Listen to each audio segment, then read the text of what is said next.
Well, I mean, the people who competed, you know, it is what it is. Everyone's got their own bank account. Like, use your money for what you will. At some point, you do get a power and use the power. We will know when you use the power.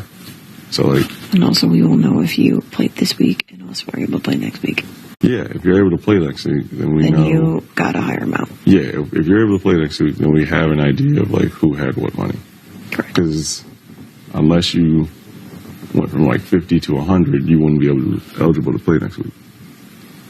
You wouldn't even be eligible to, well, unless you, if you played this week and then had 100 this next week. Yeah, if you had 100 this week, you would be one of the only people who could play this week and next week.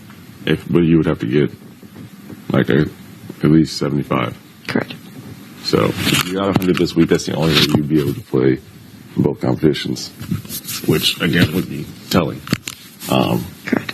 And then if you're eligible to play next week, unless you, like, if you got 50, then you would have to be someone who got at least 75 next week. But then you would lose all your money. This is assuming that there's no other additional, like, incentive. Mm-hmm.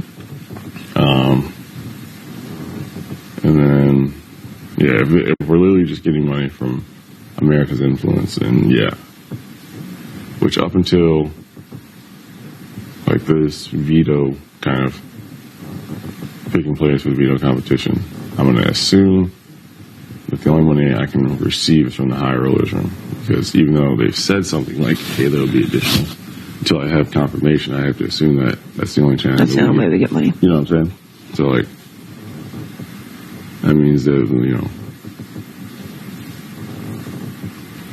which, you know, just kind of is what it is. I very much hope America treated you well. Yeah. I don't feel like they hate me, but, you know, I didn't feel like I was America's favorite. I don't think I'm America's favorite. You are a dad. Yeah, but as far as the entertainment world goes, dads aren't exactly exciting. They're exciting to me. Oh, I appreciate that. You're an exciting house dad. This whole house, that was like my thing. I was like, if I get, like, here's how I felt about, like, every single type of, like, option that was available. I was like, if I get 50, I'm not really going to take it personally because, I mean, the rest of the people in this house have amazing personalities. And so, like, you know, like, if I get 50, I'd be like, yeah, I can, I'm not taking it personally. Like, I get it. If I got 75, I was going to be pretty surprised. It was like, okay, because if you get 75,